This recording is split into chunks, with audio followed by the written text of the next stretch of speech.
Welcome back, and in this section we're going to be continuing our discussion of templates in Dreamweaver CS6. And in this we can see that we have a couple of basic web pages set up, and we can see where areas we have editable areas and not. And so now we're going to go to the template, and the first thing that we want to do is put in our line break, giving a little space. And now let's go ahead and put in a hyperlink. And in this case we're going to just link to a page. And we're going to call this index page. Alright, so now we have our hyperlink in there, and we want to make that a repeat. Let's put a line break at the end of that. And now let's make that a repeating region. Insert, template object, repeating region.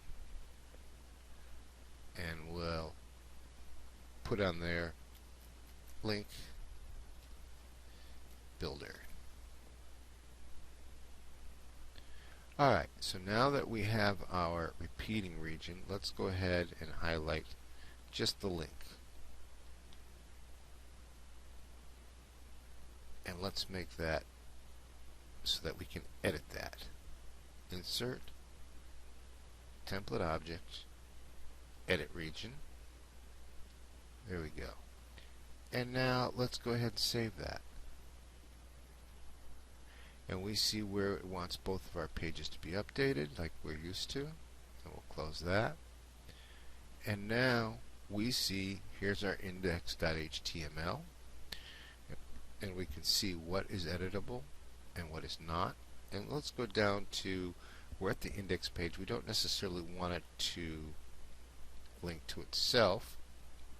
So we've highlighted index page, and down here we can see the controls for the index. So let's call this page 1 link.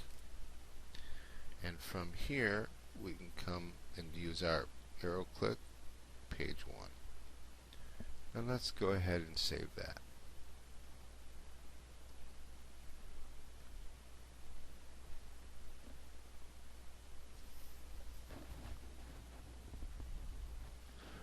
And let's go back to the 1, and we see that goes to the index page.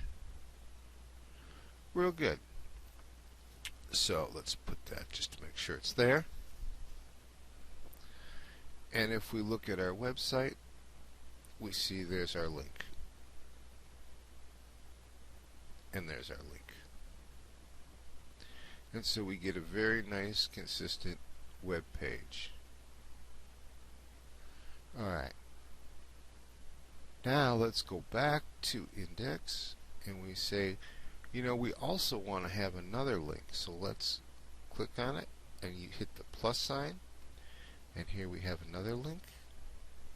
And we'll call this Google. And down here in the link we can put HTTP.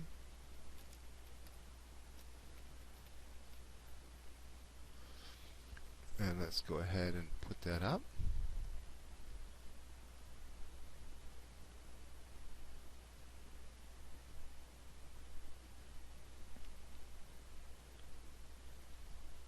And if we look at our web page, index, we can see there we have page 1 link and Google link. Now let's go ahead and add another link, and we'll call that index page, index.html, and we can put that to the website. And if we look at that, we can see, well, wait a minute, why do we need an index link to an index page? So we can come back to our index page, and we can click on that, and we can say, let's get rid of it. And there we go. We got rid of it. And let's say, for the sake of argument, that we want the Google above the page 1 link, we can move it. There we go. And let's push it back up to the website.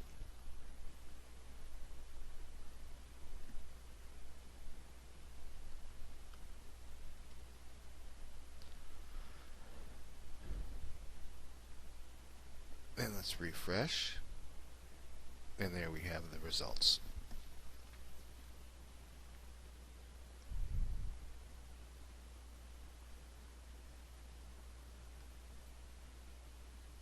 And that gives us a nice consistent theme. Let's go back, and if we click on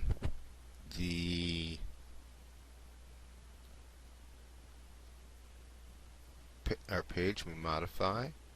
A couple of areas that we want to look at are the template properties, and this will show us information about what is modifiable on the template. And then if we go back to our template, insert,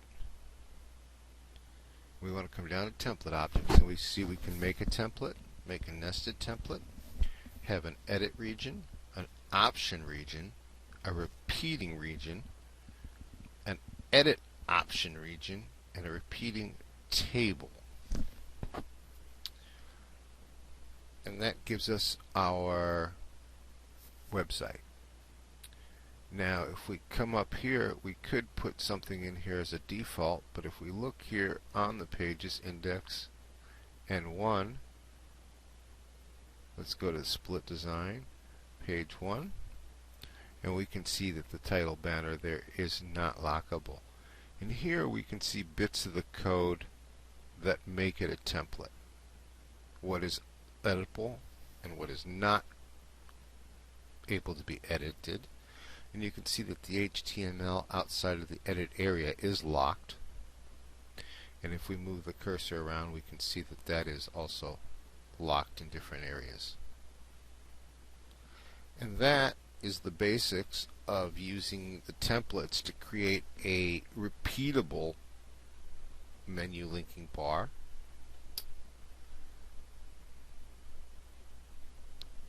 Thank you very much for viewing. My name's Lee, and until next time, have a great day.